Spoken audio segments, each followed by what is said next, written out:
et analyse pratique au pluriel. C'est une des thèses. Une des thèses que j'espère étayer. État de la question. Soit on travaille dans l'analyse pratique, donc on dit, et c'est tout à fait intéressant, on dit en quoi ça consiste, on dit comment faire, à quelle heure, quel horaire, selon quelle catégorie, comment affronter telle situation. Ou bien on travaille sur l'analyse pratique, c'est ce que je compte faire ce soir, c'est-à-dire prendre l'analyse pratique comme sujet, comme thème, comme objet, on dirait en philo. Travailler sur, donc, je vous disais, c'est prendre l'analyse pratique comme objet. Du coup, si ce n'est plus travailler dans l'analyse pratique, ça sous-entend que l'analyse pratique n'est pas d'un seul gabarit, n'est pas d'une seule tendance. C'est un nom générique, c'est une des thèses que j'ai à vous soumettre. L'analyse pratique, c'est le nom générique pour une activité qui, de fait, se réalise sur des modalités les plus diverses. La supervision, je dirais dans quelques minutes, la supervision est juste une des modalités de l'analyse pratique. Et ce que je vais vous proposer comme thème éventuellement nouveau, mais surtout discutable, c'est les grands deux. Ce que je vais vous proposer, c'est donc ce que j'appelle la clinique transdisciplinaire, qui n'est pas une modalité de supervision. Ce n'est pas forcément opposé, mais c'est plutôt parallèle, avec d'autres présupposés, d'autres catégories. C'est justement ces présupposés, ces catégories que je vais développer là. Mais je commence par quelques généralités utiles. À propos d'analyse pratique et d'action éthique. D'action éthique. Bon, je n'entrerai pas dans les détails de l'éthique, mon tarte à la crème s'il en est, qui est souvent évoqué quand on n'a plus rien à dire. Et la nuit sans fond, comme disait Hegel pour d'autres choses, c'est la nuit sans fond. Non, éthique, c'est effectivement comment chacun fait son travail, quels engagements il prend ou il ne prend pas, quels engagements il trahit dans son boulot, à quoi il est fidèle.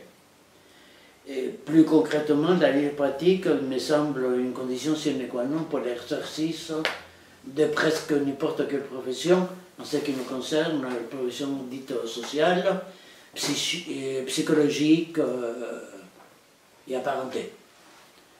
C'est-à-dire ce n'est pas un choix, comme le choix de telle ou telle chemise, tel ou tel voyage. C'est une imposition, c'est la moindre chose qu'on puisse faire, par rapport aux usagers.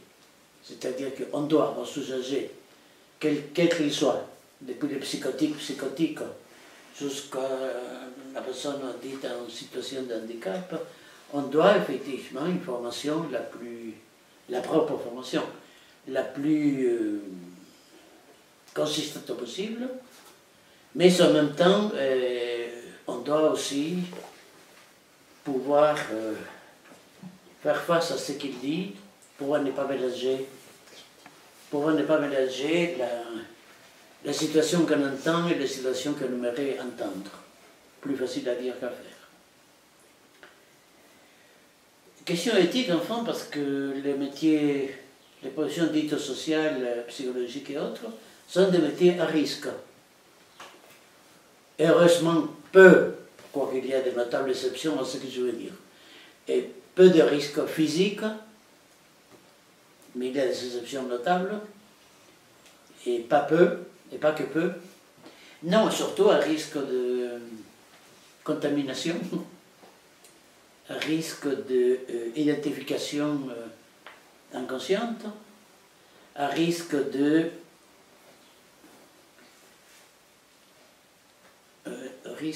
la journée ne se termine pas à 5 heures quand on quitte le lieu de travail, on part avec, et que ce soit les situations entendues ou pas entendues qui vous réveillent à 4 heures du matin, ou qui sont présentes dans les relations amicales, amoureuses, familiales et autres. C'est un métier à risque, donc c'est une protection nécessaire et pour l'intervenant. Le problème, si c'est le mot, le problème, c'est qu'on ne peut pas faire la liste pratique sans l'engagement de l'intervenant. C'est-à-dire, on ne peut pas la poser. Oui, on peut, mais ça ne marche pas. On ne peut pas l'imposer comme une contrainte institutionnelle. La direction a décidé que la liste pratique va se faire. Encore faut-il que les intéressés s'intéressent. Et ça, on pourrait raconter, je peux raconter des anecdotes, on n'a pas le temps, peut-être après, avec un verre, des anecdotes où comment ça peut ne pas marcher du tout, si les intéressés ne sont pas consentants. Parce qu'évidemment, c'est pour protéger de certains risques, mais faire la liste pratique peut être lui aussi très risqué. Par ce qu'il peut découvrir, par ce qu'il peut éventuellement découvrir. Ça me fait aussi dire, c'est mon point 12, poser la question si la liste pratique est toujours bénéfique, éclairante, utile, pour ne pas aller par 4 chemins, j'ai dit non, elle n'est pas toujours utile. Plus d'une fois, ça dépend comment elle se fait. Ça dépend comment elle se fait, avec qui, comment, de quelle manière. Plus d'une fois, là aussi, chacun de nous peut donner des exemples, plus d'une fois, elle peut produire des effets, sinon néfastes, au moins des désorientations aiguës. C'est-à-dire, on peut perdre le nord, sans pour autant arriver au sud, et on peut perdre le nord si la liste pratique est faite de certaines manières, ou ça peut être purement divertissement de salon. J'ai fait la liste pratique, on peut dire, je fais la liste pratique un peu comme les Japonais qui ont fait des photos de la Tour Eiffel disent qu'ils ont visité Paris. Oui, c'est pas faux, il l'a fait. La preuve est la photo. Il l'a fait, mais il ne l'a pas vu. Donc ça peut être une activité parfaitement sans transcendance. Ordinaire au sens ordinaire du terme.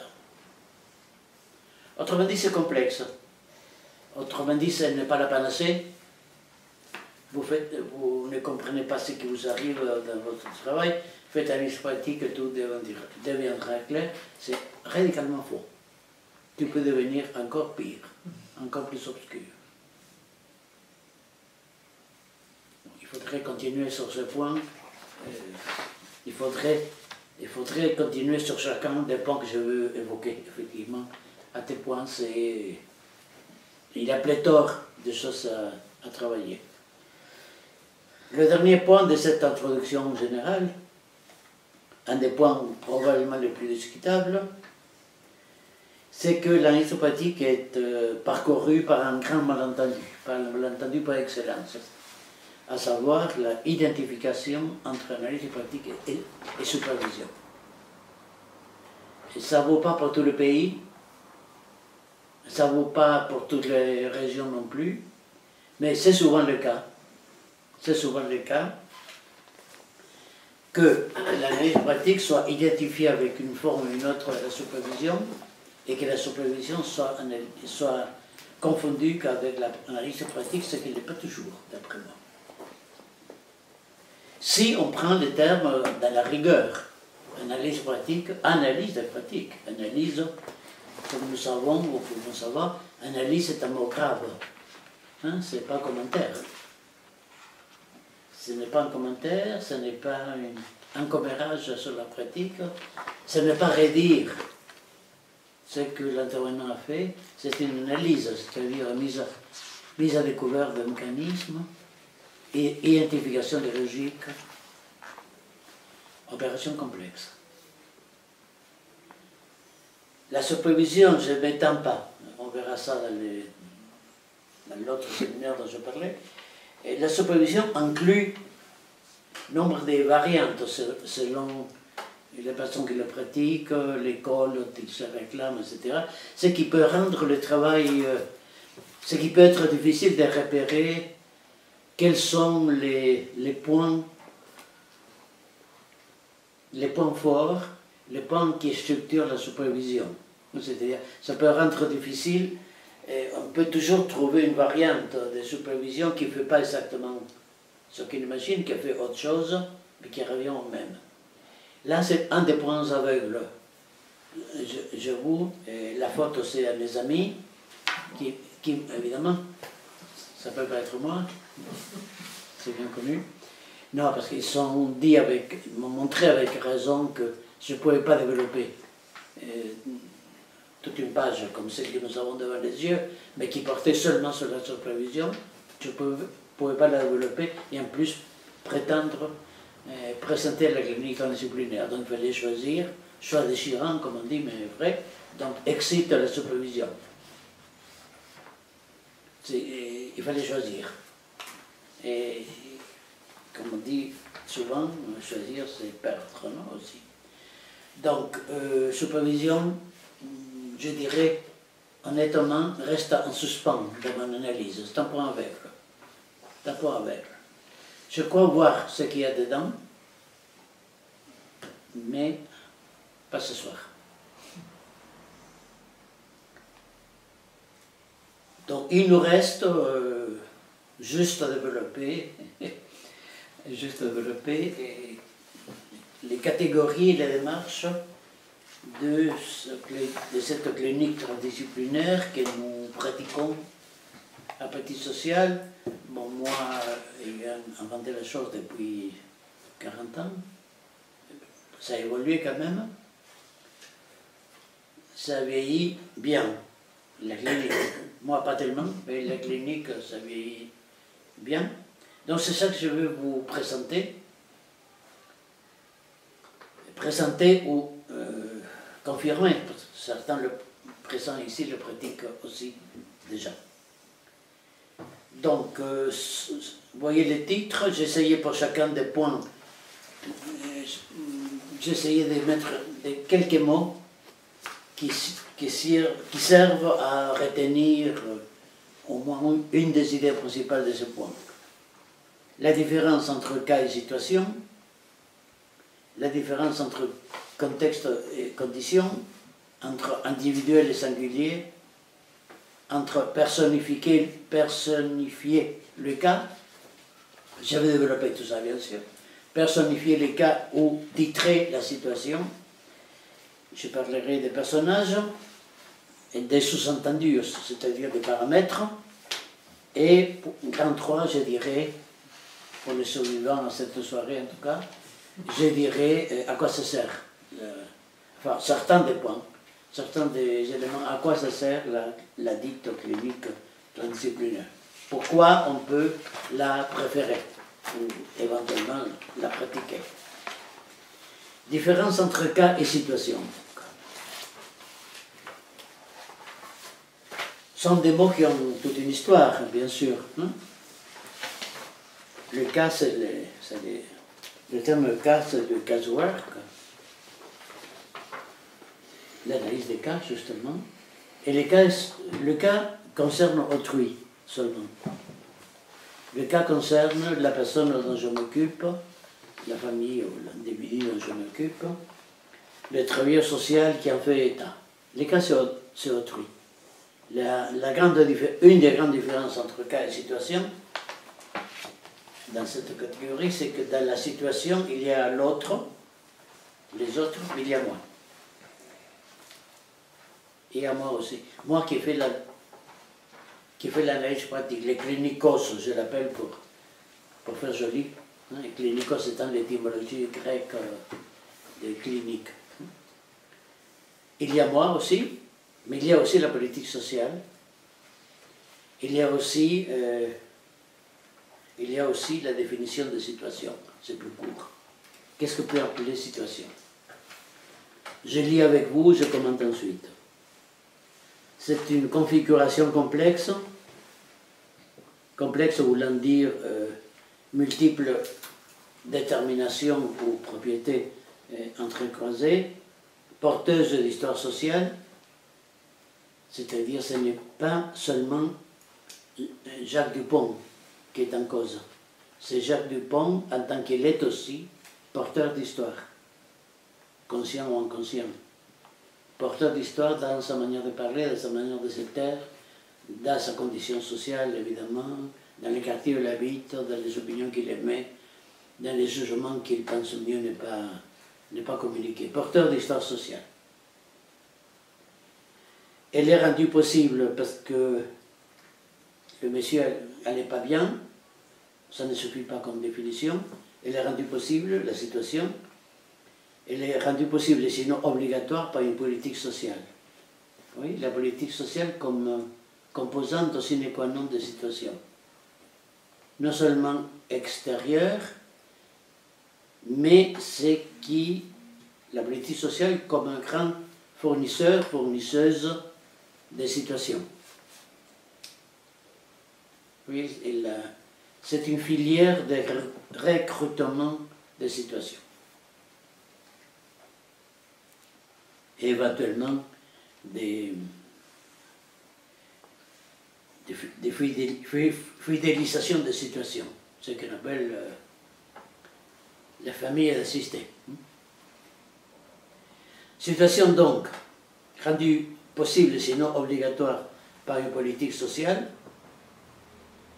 Vous voyez, je vais avancer, mais il n'y a pas de personnage encore. Il y a plein d'éléments au sein desquels va émerger quelqu'un qui est la personne, je dirais, les sujets concernés. Rendu possible, sinon obligatoire, par une politique sociale, conditionnée par les plateformes théorico-pratiques de l'institution. C'est-à-dire que la situation dépend de comment elle sera traitée, ce qu'il tombe en clair, ce qu'il tombe, comment il tombe, et il tombe sur une institution, et ensuite, pour les cas qui ne s'occupent plus directement, tombe sur des travailleurs sociaux qui ne font jamais, ne peuvent pas faire des accueils uniquement pratiques, des modalités de s'asseoir, de s'investir, de fournir telle ou telle activité ou insertion sociale ou autre. L'institution fournit des plateformes théoriques. L'institution, mon discours m'excite beaucoup trop, donc par moment, je suis devancé par mon ombre. Une institution, ce sont des plateformes théorico-pratiques. Pratique au sens habituel, dispositif, disposition, manière de faire, et théorique, c'est-à-dire l'institution fonctionne avec certains discours, en partie explicites, en partie explicites seulement, en partie implicites, certains discours, certaines analyses de qu'est-ce que l'usager, de qu'est-ce qu'on peut penser de lui, qu'est-ce qu'on peut dire, etc. Et nous avons, en pratique sociale, fait des journées d'études jadis, il y a 2-3 ans, sur le concept d'institution, dont on serait très partiel de dire une institution est juste un ensemble de dispositifs, de dispositions et de murs. C'est aussi un traitement théorique, dont les directions, chefs et salariés sont ou pas conscients, c'est un détail. Une institution institue une pensée à propos de ce qu'on est censé y faire, de l'usager, de ce qu'on peut faire, on ne doit pas faire, etc.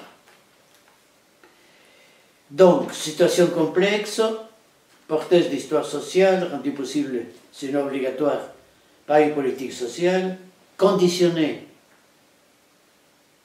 par les plateformes théorico-pratiques d'une institution de travailleurs sociaux, conditionnée, c'est-à-dire qu'avant même qu'elle ne s'expose, la situation, il faut savoir que la situation se réalise de manière différente selon qui la reçoit, comment il est reçu, selon quel référentiel théorique.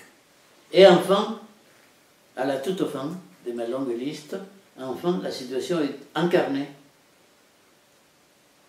par des sujets humains qui en sont la pointe émergée. Vous voyez, dans cette définition, en peu kilométrique.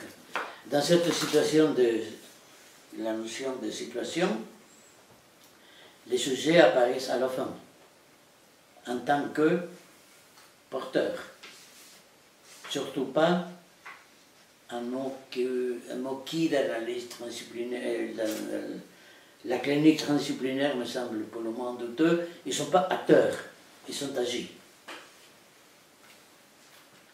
Il faut plutôt donc penser des sujets humains qui sont la pointe émergée des situations. On ne peut pas traiter une situation en s'occupant uniquement, je parle toujours de la clinique transdisciplinaire, on ne peut pas s'occuper d'une situation en s'occupant uniquement de la personne, de ce qui lui arrive, de ce qu'il dit. On peut se centrer légèrement, un certain temps, mais s'occuper de la situation, c'est aussi s'occuper de la politique sociale qui la rend possible.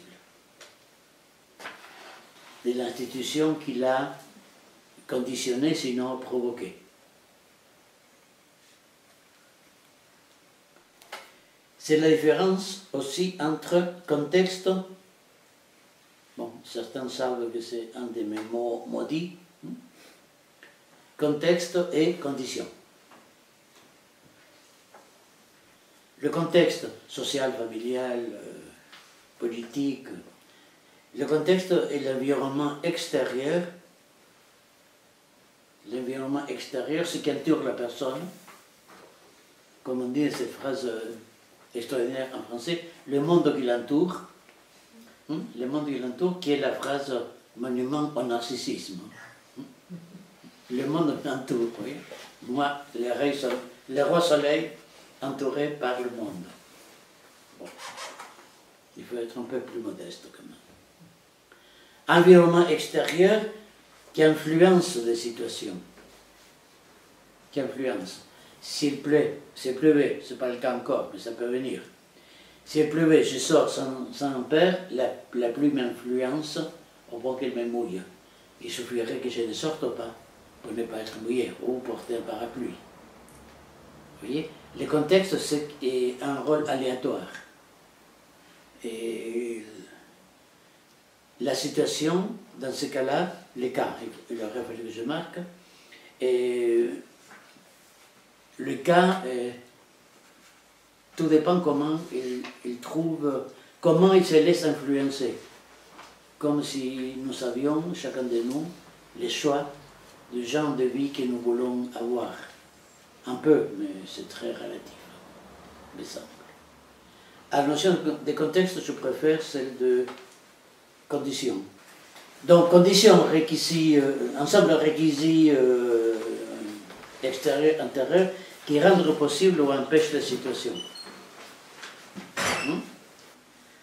Le contexte,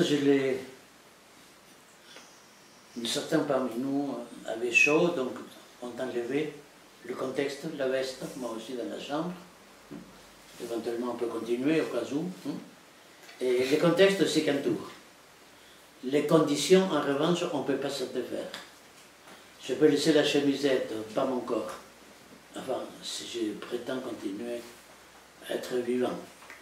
Sinon, il n'y a pas de problème. Bref, normaliser. Suite à quoi je suis appelé pour aider l'équipe à voir pourquoi ce jeune va si mal. Parce qu'il a un boulot, une fiancée, la police ne vient plus le chercher, il a tout pour être heureux. Mais non. Donc une instance sociale disant qu'il n'était pas prêt. C'est une formule qui me fait toujours rigoler. C'est adorable. Il n'était pas prêt à quoi? Je dis, vous savez, il n'était pas prêt à être assistant social. Peut-être, je pense, non, il faut avoir de la patience, parce qu'on n'est pas flic, donc c'est un métier honorable, souvent, pas toujours. On n'est pas flic, on n'est pas juge. Il ne s'agit pas que les gens prennent la bonne voie. Ce n'est pas réconcilier les gens avec la loi, comme on dit. Que dalle. Ne serait-ce parce que la loi, je l'ai dit 1000 fois, la loi n'est pas toujours juste. Donc se réconcilier avec la loi, ça dépend. Ça dépend. Quelle loi, quel moment, de qui. Sujet socio-historique, donc, il n'y a pas de problème. Vous voyez, c'est pas mal. C'est pas un acte de magie, hein, que je propose là. C'est un acte d'analyse, qui n'est pas un acte, c'est un processus. Et beaucoup de difficultés tombent pour l'intervenant quand il arrive, quand celui-ci arrive à ne pas imaginer l'usager comme ayant des difficultés. Il essaie de le freiner, l'idée des difficultés, quand on dit il a des difficultés, mais il compte aussi avec des ressources, histoire de freiner un peu les difficultés.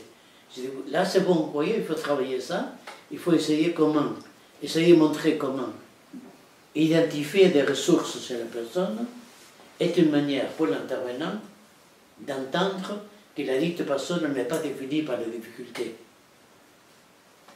Vous voyez? Ça, c'est le travail linguistique et philosophique de l'analyse pratique. C'est pas donné, hein, si vous voulez savoir. Il m'arrive souvent, et avec l'âge de plus en plus, d'être assez fatigué à la fin, mais c'est très heureux. Très heureux de servir aux gens. Donc, n'a pas de difficulté, a des caractéristiques.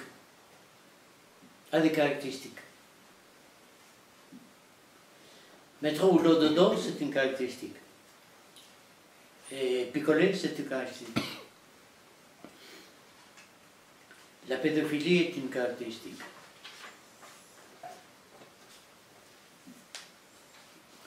Je dois faire au mois d'octobre une intervention là-dessus, je vais leur expliquer ça. Je sais d'avance qu'ils vont se fâcher beaucoup. J'adore ça, il faut dire. Mais en tant que travailleur social, on ne peut pas soigner les gens. À moins de jouer au docteur, comme les gosses, mais sinon, on ne peut pas soigner, ni physiquement, ni psychiquement. Donc, il faut pouvoir, en se faisant violence, probablement, contre le moralisme dont on est doté chacun, sans problème, il faut pouvoir accéder à cette idée que les comportements les plus aberrants sont des caractéristiques. Si tu veux le traiter du point de vue du travail social, si tu veux le soigner, c'est autre chose. Si tu veux le punir, c'est encore autre chose. Si tu veux le traiter du point de vue du travail social et confirmer que le travail social n'est pas la charité bienveillante, et bon, là, il faut se résigner, ou il faut se hisser à la hauteur de cette idée. Les personnages de l'analyse pratique appelés cliniques transdisciplinaires ont des caractéristiques à interpréter. Ils picolent, vous savez. Oui, d'accord. Hein? Pouvoir entendre ça comme il est blond. Bon, moi, je préfère le brun, il faut dire. Mais, je veux dire, je préfère qu'il ne picole pas. Mais, c'est la situation de qui, la mienne ou la sienne? Si c'est celle dont lui est pris, dans laquelle lui il est pris, il y a cette caractéristique qu'il faut interpréter. Il faut voir l'échec scolaire comme réussite de la fidélité à papa-maman. Par exemple. Ce n'est pas une raison pour ne pas l'accompagner dans son illettrisme à 12 ans ou à 15 ans. Ce n'est pas une raison pour ne pas l'accompagner. C'est une raison majeure pour ne pas tenter de le sauver. Mais de l'accompagner dans ce que ce mot veut dire, c'est-à-dire faire quelques pas avec quelqu'un. Faire quelques pas avec quelqu'un. Quelques pas de préférence. Sont des indices à déchiffrer. Autrement dit, c'est rappeler qu'une situation est toujours énigmatique. Une situation est toujours énigmatique. Les cas rentrent dans des protocoles. la condition absolue d'escamoter ce qui, dans les cas, ne rentre pas. Oui? Ce qui dépasse, effectivement, si vous enlevez tout ce qui dépasse, effectivement, les cas, c'est déjà vu. Une situation, pour l'intervenant, est un défi. Si ce n'est pas un défi, c'est un cas. Et c'est un cas, c'est un protocole. Pourquoi pas? En bon parti, et le temps du néolibéralisme aidant, on est payé pour traiter des cas. On est formé surtout pour traiter des cas. Une situation est une énigme qui peut être éclaircie, qui ne l'est pas toujours, qui ne l'est pas forcément.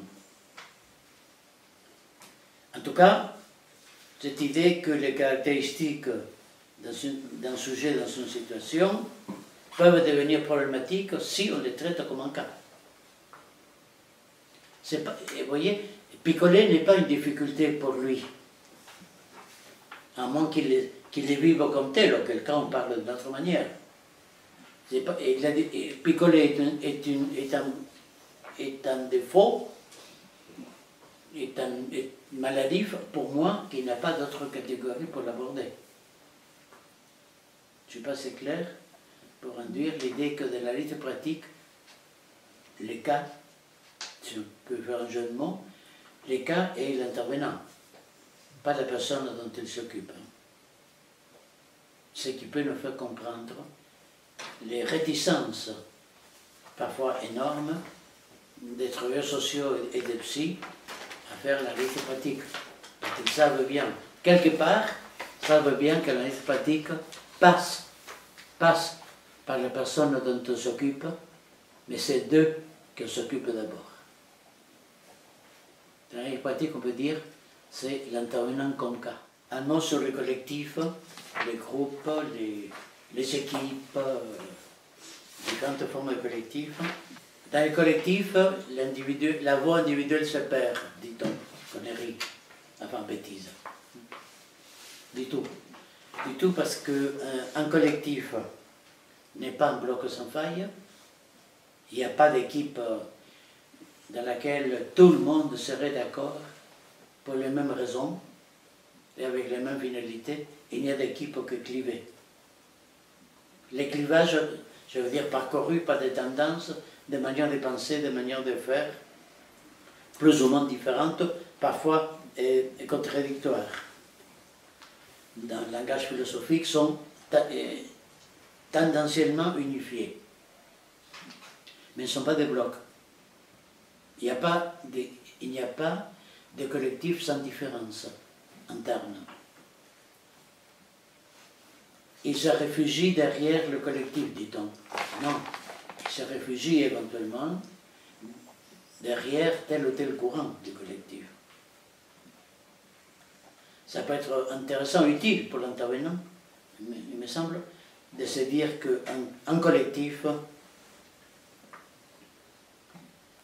est vivant, des alliances se font, parfois se défont, et commencent ailleurs, de l'autre manière, etc. Le collectif est vivant.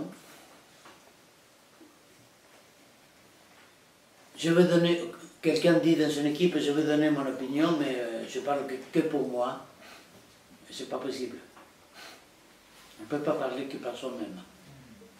On peut le dire de certaines manières, avec certains accents, n'est-ce pas, certains discours, etc. Mais celui qui parle dit quelque chose dont il n'est pas le seul porteur. C'est pour ça que c'est la peine de lui répondre. Parce qu'il n'est pas seul. Parce qu'il représente soit une opinion répandue jadis dans l'équipe, soit une opinion qui peut prendre pied dans l'équipe. Vous voyez, celui qui parle ne parle pas qu'en son nom. Si je vous parle personnellement, c'est une affirmation délicieusement freudienne. C'est-à-dire, de quoi est-elle composée, cette clinique transdisciplinaire? Justement, ici, c'est dire un mot c'est le moment de dire un mot sur la clinique, c'est surtout le moment de dire un mot sur le transdisciplinaire.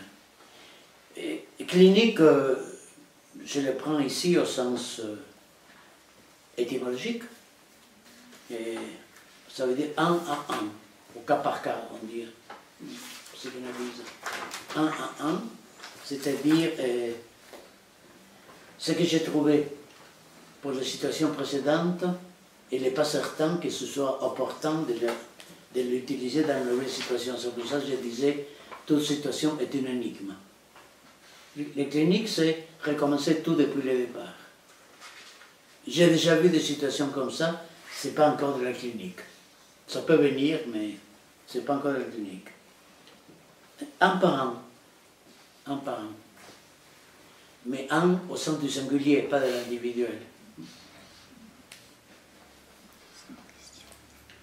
Et l'autre mot, transdisciplinaire, encore un mot sur lequel il faudrait...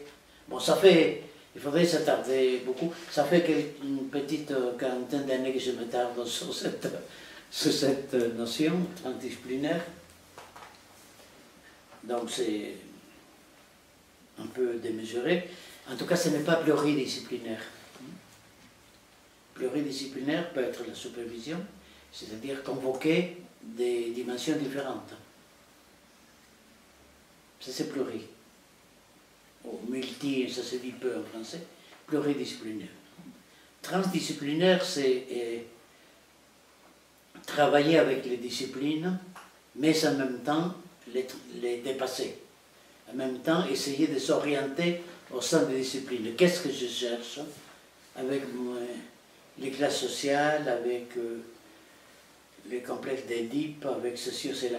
Et quel est le principe d'orientation dans l'ensemble des sciences sociales humaines auxquelles je fais recours?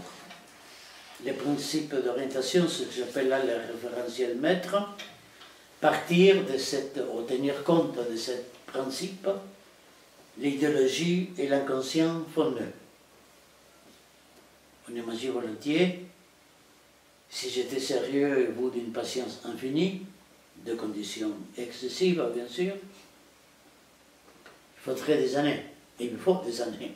C'est toute ma vie intellectuelle, et pas que je concentre là. Vous voyez, bon, idéologie et inconscient sont deux mots aujourd'hui assez démodés. Et idéologie, bon, il faut être vraiment attardé pour encore les susciter, sauf chez nos adversaires.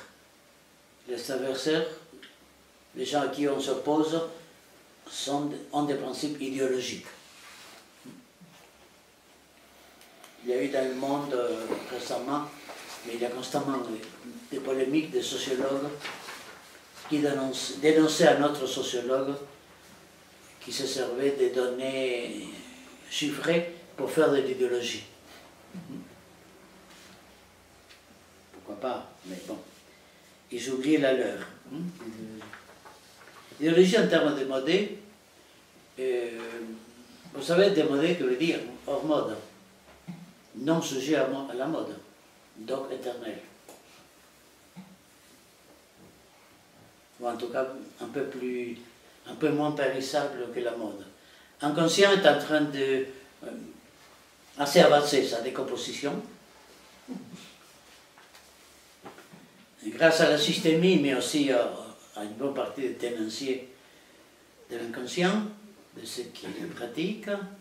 Et c'est un terme de plus en plus, c'est un concept, de plus en plus démodé, pour les raisons déjà dites. Pourtant, je ne sais pas comment on peut nommer autrement le fait que les opinions que nous avons, les opinions que nous rejetons, les actes que nous posons, les attitudes que nous avons à l'égard des hommes, des femmes, des enfants, des vieux, etc., soient chargés d'histoire sociale, comment nommer autrement, qu'ils soient chargés d'histoire sociale, qu'ils ne soient pas neutres, qu'ils soient portés dans certains messages. Je ne suis pas raciste, mais disait quelqu'un, une anecdote que j'ai déjà racontée à certains, Je ne suis pas raciste, mais je n'aimerais pas que ma fille se marie avec un noir. Pourquoi pas? Ce n'est qu'un exemple ici. Pour dire que cette opinion d'une personne qui n'est pas pour elle raciste est un peu raciste quand même. C'est-à-dire marquer que l'idéologie veut dire non neutre. Idéologie veut dire partisan d'une certaine conception de la vie de la société, opposée à d'autres manières de penser, de faire, etc. Comment nommer autrement le fait que mes propos sortent du fond de mon cœur, de ma profondeur la plus profonde, sans être idéologiquement neutre, sans que cesse d'exprimer une certaine conception des choses, sans qu'il cesse d'adhérer. Bon. La notion d'inconscient sert à ça. Pardon, un bon lapsus. La notion d'idéologie sert à ça. Et inconscient, c'est rapidement dit, c'est la même chose. Inconscient, c'est la même chose, c'est-à-dire comment expliquer que je voulais dire idéologie et j'ai dit inconscient. Voilà, un exemple partagé. Comment expliquer que je déteste tel genre de fille et je tombe toujours sur la même? Pourquoi? Parce que moi je ne veux pas de ces genres de filles, mais quelqu'un chez moi les adore. Ça vaut pour chacun de nous, on pourrait traduire pour d'autres situations. Donc je ne vois pas comment se passer de ces deux concepts lourds, très lourds, chacun traînant des traditions, des situations les plus équivoques, les plus difficiles. J'ai connu un psychanalyste qui, oui, certes, et le marxiste, je ne vous dis pas, hein. J'ai connu un communiste, 1000 communistes, qui, et c'est vrai, hein, c'est vrai, sous prétexte de libérer le peuple, et c'est vrai, oui, c'est vrai. Staline n'est pas la science-fiction. Hein. La question qui resterait à voir, c'est de savoir s'il était marxiste. Mais c'est une autre discussion. C'est l'autre phase de la même discussion. Et en plus, idéologie inconsciente font-nœud, c'est la proposition. C'est-à-dire, les temps verbal font-nœud. Il ne s'agit pas de les lier. Pratiquer la clinique transdisciplinaire, c'est essayer de montrer comment, dans cette situation d'échec scolaire réussi, comment dans cette situation, l'adhésion à une famille, son désir à l'enfant d'être toujours aimé par papa et maman, de rester dans cette communauté chaleureuse, des ziganes ou autres, sont représentatifs d'un choix inconscient, conscient-inconscient, comment sont représentatifs d'une adhésion de classe. Montrer les deux à la fois. Pour 2-3 fois, depuis le début, je vous dis la même idée, hein, qui revient sur différentes manières. C'est les noyaux durs de la chose.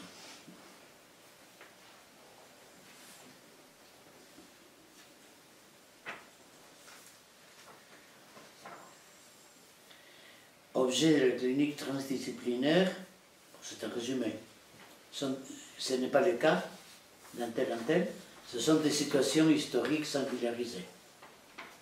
C'est-à-dire, faire de la clinique transdisciplinaire, c'est montrer comment le présent et l'avenir de la classe sociale en France se joue à la hauteur de la situation des petits Jacques Dupont et ses échecs scolaires. Montrer la présence de l'universel dans les singuliers. Tout un tas de problèmes tombent, tout un tas d'autres problèmes émergent. Tombe l'idée qu'il faudrait relier la situation de petit Jacques au fonctionnement de l'appareil scolaire en France. Non, que dalle, tu ne peux pas parler.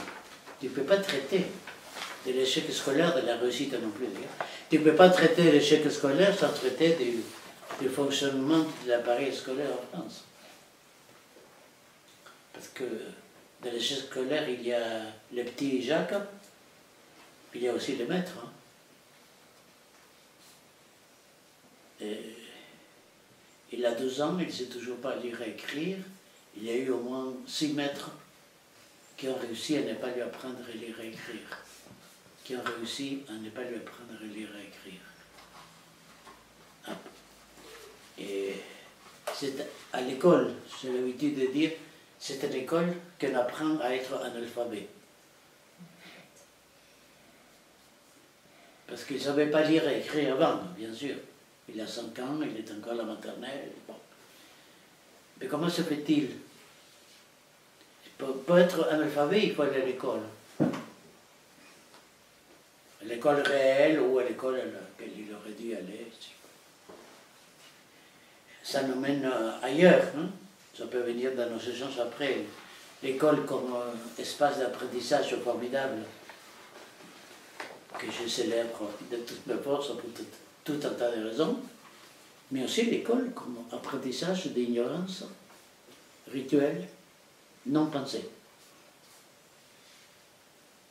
C'est à l'école qu'on apprend à poser aux profs des questions pertinentes, c'est-à-dire des questions pour lesquelles le prof a déjà une réponse. Sinon, on apprend à dire « votre question est hors propos ». Traduction, votre question est hors maîtrise. C'est normal, pauvre. C'est normal. Les profs sont formés pour enseigner un certain type d'élèves. Hein. L'objet, c'est donc des situations, de quoi on s'occupe, situations historiques singulières. C'est comme ça qu'il s'agit d'entendre ce que le travail social apporte en analyse pratique. Entendre qui raconte ça, qui raconte des situations historiques, rapport de classe, situation dans tel quartier, des situations historiques singularisées. On peut être d'accord ou pas avec tout ça, c'est une autre manière de penser la pratique. Avant de le détailler, l'objectif, donc, c'est de dire que la clinique transdisciplinaire est tout sauf neutre. Hein. Ce n'est pas pour apporter, je ne sais pas quoi, que la personne, en tout cas pas pour que l'intervenant se sente mieux. Ça, la supervision le cherche souvent. Augmenter le degré de maîtrise des intervenants. La clinique transdisciplinaire, c'est augmenter le degré de lucidité, mais pas de maîtrise.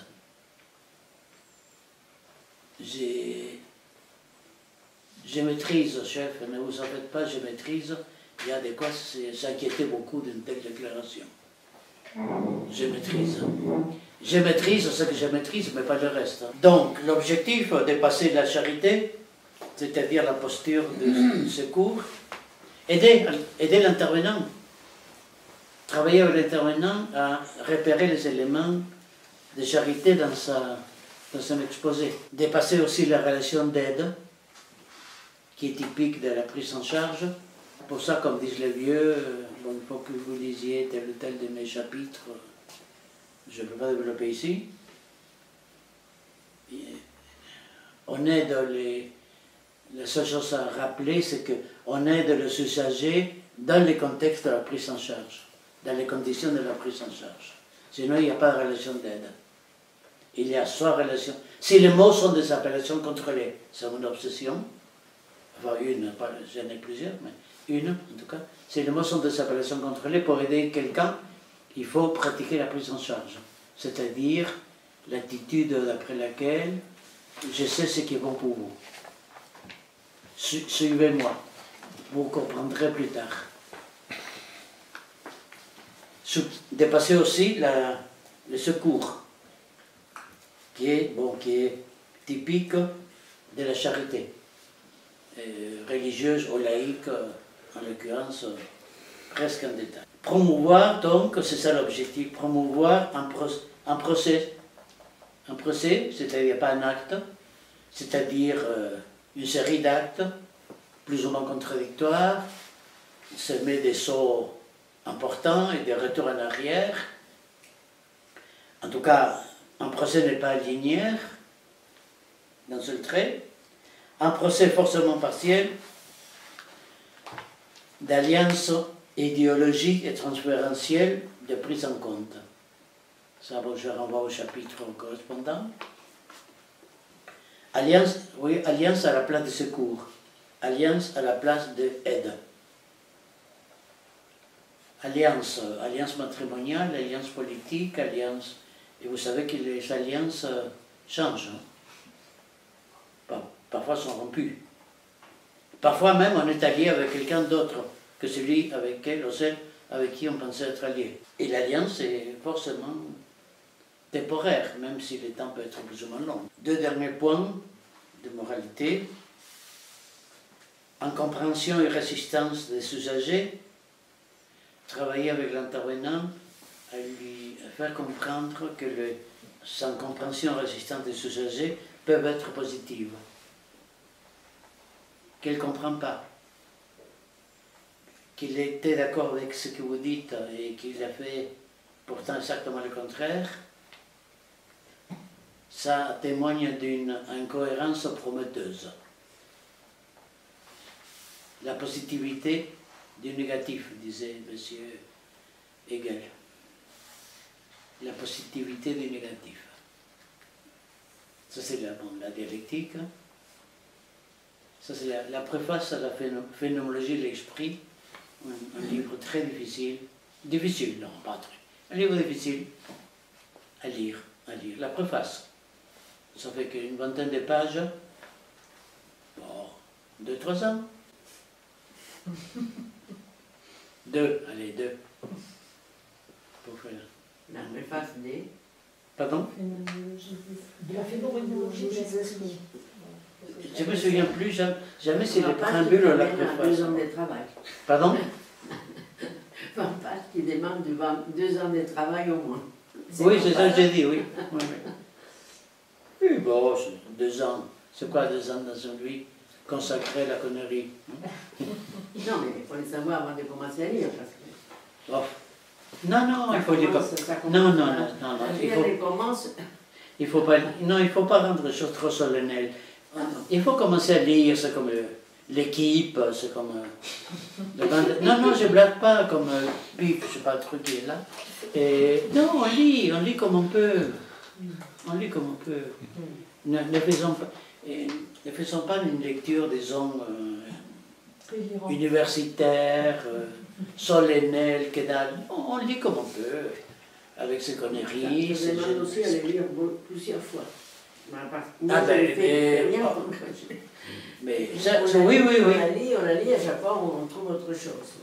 Mais oui, mais je pense que nous sommes tous suffisamment ici, suffisamment honnêtes pour dire qu'il faudrait relire le journal j'ai dit, le journal d'hier, la une,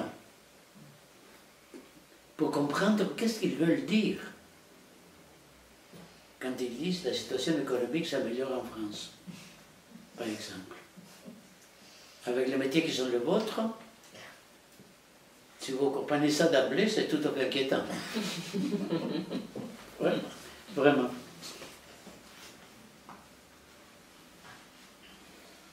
Donc, c'est intéressant. Il ne faut pas le cultiver non plus, mais que la personne ne comprend pas. Ne vous dites pas qu'elle est tarée. Elle l'est un peu quand même. Hein. Pour ne pas comprendre la génialité de vos propos, elle est un peu tarée. Mais en même temps, on peut admettre que ce qu'il dit est une lecture critique de l'intervention qu'on fait auprès de lui. Ça peut être intéressant, éventuellement humiliant pour la toute-puissance non analysée, Mais bon, ça se travaille, c'est pas grave. Enfin, ça peut se travailler, encore faut-il le vouloir. Par là même, les contradictions ne sont pas forcément des inconvénients, mais sont des filons à exploiter. Ça, c'est la revendication totalitaire, je vais dire si le mot n'était pas équivoque, la revendication de la contradiction comme condition d'existence. Vous avez dit une chose, vous avez réclamé quelque chose, vous avez fait exactement le contraire. Ce n'est pas cohérent. C'est cohérent, mais tu as des difficultés à comprendre, toi, intervenant. Tu as des difficultés à comprendre la cohérence de son revirement. Vous voyez? Comme si comprendre autrui relevait de cartésianisme plat. Vous voyez? Il faut dire des phrases qui d'autres les suivent, qui sont cohérents. Nous sommes tous un peu, beaucoup, passionnément incohérents. Donc, là, il faut revendiquer et avoir très, très clair en tête que la contradiction n'est pas sans inconvénient. N'est pas sans inconvénient. C'est grâce aux contradictions que nous restons un peu intéressants. Il est d'une seule pièce. Traduction, il est ennuyeux à mourir. Il est d'une seule pièce. Une fois que tu as parcouru la pièce, c'est foutu. Il n'y a rien à faire.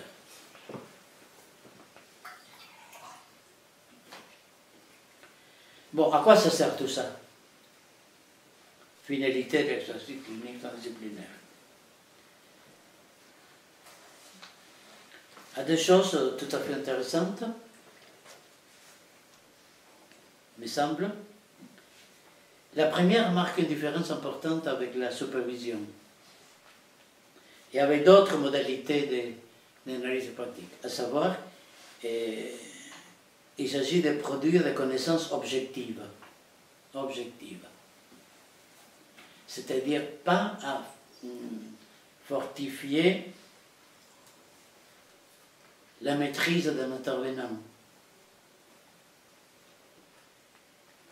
Je prétends, ça se discute, je prétends qu'en supervision, on présente des situations réputées difficiles, réputées complexes, qui sont en réalité des situations qui mettent au défi la toute-puissance de l'intervenant. Oui, il est très typique qu'en analyse pratique, quand on sollicite les gens pour qu'ils présentent une situation, il est très typique, pas à 100%, mais très très souvent, arrive que les gens présentent une situation qui les interroge. Je trouve ça très bien, bien sûr. Mais toute situation interroge. Pourquoi si toute situation interroge? Ils présentent certaines situations en particulier parce que ce sont celles qui mettent en question la toute-puissance, la toute-compréhension de l'intervenant. C'est à donner la supervision, d'après moi, c'est à donner la supervision, c'est une demande de réparation de la toute-puissance de l'intervenant. Dites-moi, montrez-moi comment je peux faire pour venir à bout de cette situation aussi, de ce cas aussi. Ici, il s'agit d'autre chose. Hein. La clinique transdisciplinaire, il s'agit de produire des connaissances objectives sur la situation. Objective. Et ça arrange la clinique transdisciplinaire du côté des sciences sociales et humaines. Hein. Ça les range du côté des sciences, tout court. Connaissance objective, c'est-à-dire, c'est moi qui parle, mettons, même si l'analyse, une production n'est jamais individuelle. Hein. Je dis moi pour faire vite, mais une production n'est jamais individuelle. La production est toujours collective. Il y en a qui collaborent par la parole, il y en a qui collaborent par le désaccord, il y en a qui collaborent par le silence. Mais la production est toujours collective, ce n'est pas quelqu'un qui le produit. Par exemple, ce n'est pas moi. Je pouvais le penser, mais j'étais largement plus jeune, dans ma tête surtout. C'est pas moi le producteur. Je suis l'agent. Mais je suis l'agent. Je suis l'agent, mais je ne suis pas le producteur.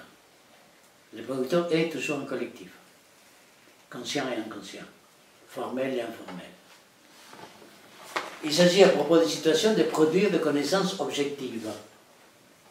Donc, produire des connaissances sur ce qui se passe dans la situation, non pas sur ce qu'il me semble qu'il se passe. Je vais vous donner mon opinion avec mon expérience. Non, non. Des connaissances objectives, c'est-à-dire valables indépendamment de l'accord ou des désaccords des individus,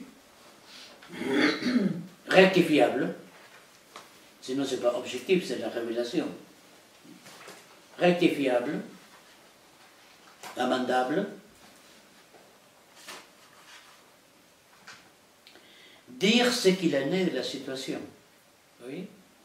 Dire ce qu'il en est de la situation. On part d'une situation d'échec scolaire à 14 h, à 17 h, on arrive à une situation de fidélité communautaire. À la famille, à la bande de tziganes, etc. Ça, c'est connaissance objective. Très schématiquement. C'était si fastoche, je serais bon fatigué à la fin, mais bon. Production de connaissances objectives, idéologiquement engagées, pour les raisons déjà dites en bonne partie. Et ce n'est pas objectivité ou neutralité, ça il faut lire d'autres chapitres, difficiles, mais il faut les lire, si on veut. C'est objectivité d'une part et d'autre part idéologiquement engagé, c'est-à-dire il faut que j'ai en tête soit l'idée que l'école c'est le lieu du savoir, point, et que donc ne pas réussir à l'école c'est se refuser au savoir, soit que j'ai en tête l'idée que l'école c'est l'espace d'un certain savoir, et que échouer à l'école c'est se refuser un certain savoir, parce qu'on est fidèle à un autre savoir. Ça change pas mal. Ça change pas mal. Et enfin, l'exercice de la clinique transdisciplinaire vise à produire, esquisser en tout cas, une éthique à visée démocratique. Mon amie Brigitte, que j'aime beaucoup, a posé une question en du, ce qui correspond au personnage. Qu'est-ce qu'on peut entendre par visée démocratique?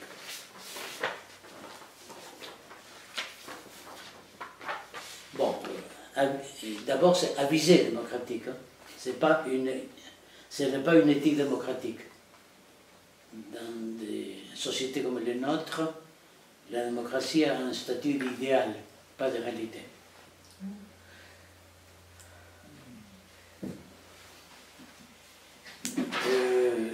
Mais c'est pas mal qu'il y ait cet idéal et non pas d'autres idéaux, habituellement appelés totalitaires ou discriminatoires ou autres. C'est pas mal d'avoir ce fantasme, cette illusion que nous vivons dans une société démocratique. Vous pouvez même manifester dans la rue contre cette idée, auquel cas les CRS vont vous rappeler que nous vivons dans une société démocratique. Quelques membres amputés, n'est-ce pas, vous les confirmeront jour et nuit. Démocratique, ça veut dire laisser entendre, laisser les usagers dire ce qu'ils ont à dire. Démocratique, c'est tout ce que je vous ai raconté depuis le début, c'est-à-dire les usagers n'ont pas de difficulté. Ça, c'est une chose pour moi terrible des travailleurs sociaux. Imaginez que les gens ont des difficultés et n'ont pas de caractéristiques. Qui picoler, une fois encore, je ne l'encourage pas particulièrement. Mais picoler, ce n'est pas comme échouer à l'école pour les gosses. Ça n'exprime pas une difficulté seulement. Je ne sais pas comment vous le dire sans redite. Ça n'exprime pas une difficulté. Ça exprime aussi une fidélité. Ça exprime aussi ce que l'école est capable de produire. Ils quittent à 4h20, horaire parisien. Ils quittent à 4h20 l'école, ils sortent de l'école, c'est pour ça qu'il y a des barrières devant, des barrières métalliques. Ils sortent comme des furies, évidemment. Évidemment, ils ont été contenus dans les cages, pardon, dans les classes, depuis le matin. Je ne sais pas comment faire autrement la classe. Et, en tout cas, bon, ce n'est pas ici le lieu le plus adéquat, mais disons, dire qu'ils disent quelque chose sur le fonctionnement des maîtres, les enfants en difficulté. Ils disent quelque chose sur le fonctionnement des maîtres. Ils disent, dans un exemple que certains connaissent déjà, et c'est la fin, mes amis, de votre martyr. Ils disent que le manuel de CP avec Papa jardine et Maman va chez le coiffeur, qui est plein de mots intéressants et nouveaux, et tout à fait banal pour les enfants de classe moyenne et supérieure.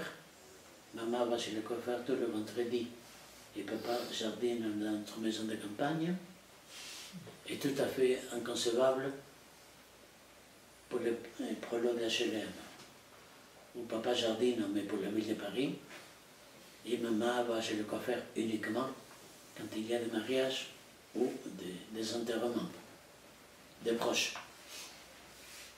Heureusement pas tous les jours. Bon, voilà un premier voyage dans cette analyse pratique, dans la forme particulière d'analyse de la clinique transdisciplinaire.